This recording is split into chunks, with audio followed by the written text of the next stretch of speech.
মানুষের মগজে microchip বসালেন mask. জন্ম নিল মানব রোবট। কৃত্রিম বুদ্ধিমত্তার পর এখন প্রযুক্তির মাত্রা আরও উচ্চতর পর্যায়ে পৌঁছে গিয়েছে। মানুষের মস্তিষ্কে চিপিংয়ের নতুন কীর্তি সামনে এসেছে। এ নিয়ে অনেক দিন ধরেই আলোচনা চললেও এবার মাইক্রোব্লগিং প্ল্যাটফর্ম এক্স ও টেসলার মালিক ইলন মাস্ক একটি পোস্ট শেয়ার করেছেন, যার পর আবারও শিরোনামে এসেছেন মাস্ক।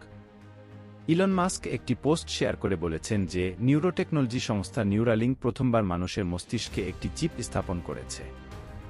মাস্কের পোস্ট অনুসারে যে ব্যক্তির মস্তিষ্কে চিপ করা হয়েছে তিনি ভালোভাবে সুস্থ হয়ে উঠছেন এবং প্রাথমিক ফলাফলগুলি বেশ আশাব্যঞ্জক। রিপোর্ট অনুযায়ী মানুষের মস্তিষ্কে লাগানো চিপের আকার 5টি কয়েনের আকারের সমান। মাস্ক নিউরালিঙ্কের এই প্রথম পণ্যটির নাম দিয়েছেন টেলিপ্যাথি।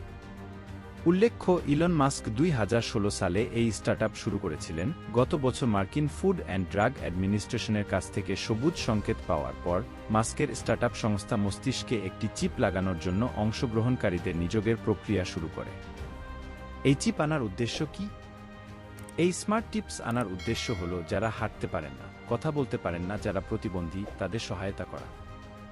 এই চিপের মাধ্যমে প্রতিবন্ধী মানুষদের উন্নত জীবন দেওয়ার লক্ষ্যে এই চিপ নিয়ে কাজ করা হচ্ছে বলে জানানো হয়েছে।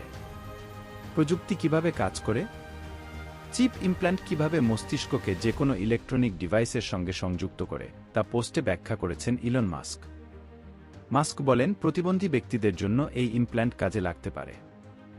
নিউরোটেকনোলজি কোম্পানির লক্ষ্য মস্তিষ্ক এবং কম্পিউটারের মধ্যে সরাসরি যোগাযোগের চ্যানেল তৈরি করা। এই প্রযুক্তি চালু হওয়ার পর এখন সবার মনে প্রশ্ন হচ্ছে, প্রযুক্তিকে এভাবে ব্যবহার করা ঠিক হবে কি না? প্রযুক্তি যেভাবে ভাবা হয়েছে সেভাবে কাজ না করে যদি রিভার্স অ্যাকশন মোডে কাজ শুরু করে, কখনো কি ভেবে দেখেছেন কি হবে?